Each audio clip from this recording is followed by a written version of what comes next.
We are Alice in Chains. And you're watching Wikimetal.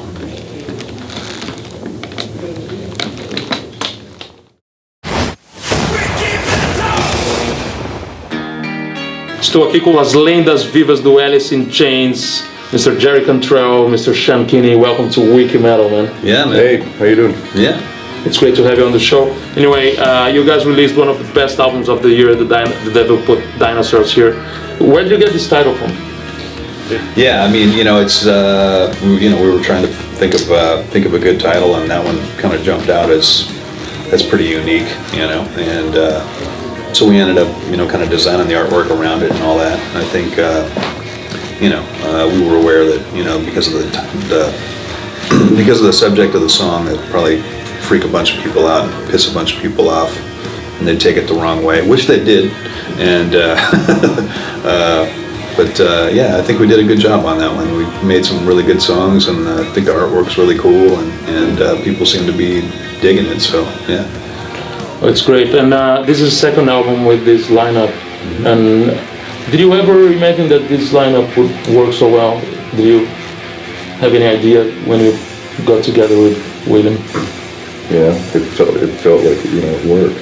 It has to work, and it has to organically, naturally work. You can't force it. There was no reason to do this, and it just kind of took on a life of its own from doing little things and not having any plan to be sitting here playing at Rock in Rio again or anything. It was kind of get together, try to raise some money to help some people, do a few gigs, and then it just kind of kept growing. So we just slowly took it step by step. There was no master plan. So it's pretty amazing that it might be shocking to fans, and I understand that, but it's far more shocking to us than anybody. And yeah, it's been really good. I asked one of hard rock singer from the 80s why did he think that hard rock was so popular. They kind of what they call today glam rock. They didn't call hair metal or glam rock at that time, or glam metal at that time.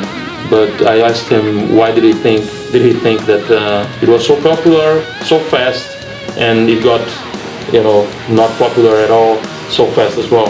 And he told me that I thought it was a very interesting point of view, that most of these bands didn't have anything serious to say, and kids wanted to have to have real bands that say something that meant something. Do you agree with that? Yeah, well, I think it was just too much. It's like too much of anything is bad, and I think there was just too much of that shit for a while, and there's nothing wrong with it. It was like some junk, it was like partying and chicks and cars and having a good time, and I think there was just so much of that, and I think when you have too much of anything, people get tired of it. Yeah, they want to change. They want to change, and the community and everything was sort of changing too, and the values that people were changing. I kind of felt like their late 80s, early 90s, like for a while it kind of worked. You started maybe in the beginning of your career. You played Clash of the Titans with Slayer, Megadeth, and Anthrax. And 20 years later,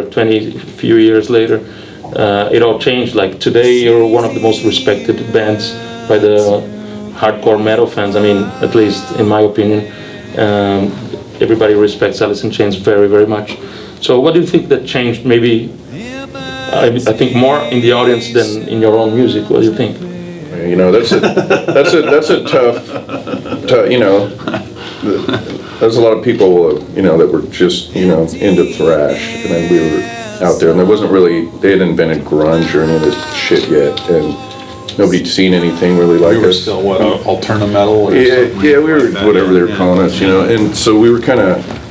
They hadn't experienced, I don't think, the thrash community at that point hadn't experienced a band like us that looked like us and played like us, and they wanted to but they're kind of just listening to this kind of music, so they'd throw shit at us, and then I think they respected it because we'd throw everything back, And you'll never stop the show, right? No, man. It was fun. We just throw shit back and fight back, and then, they still had MTV and all that stuff, and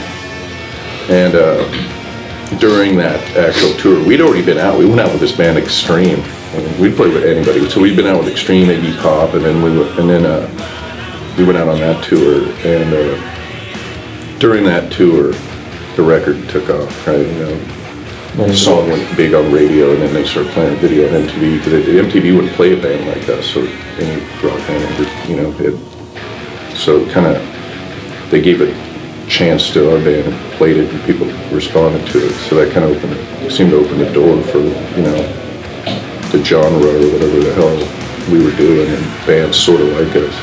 And then you'd see the change on that tour, just, you know, they like, you know, a week later they love us. A week before they're throwing shit. Oh, I always loved them. Wow, I loved you guys. I was first on board. I was telling everybody. Yeah. I remember I think it sort of freaked out, you know, maybe Anthrax and Megadeth, you know, because during that tour, and Slayer was on it, and because, you know, boom, you know, guy flies out and starts giving us like gold records at, you know, on that tour or whatever, and those guys are like, ooh, whoa, what's going on, you know? I seemed like there was sort of like got a little weird there with some of those guys from it, not Slayer at all. Yeah. Those guys were great. Those guys were always badass. Yeah. Way cool guys. I think they were kind of like, what's happening, you know, what's going on with these? I don't know.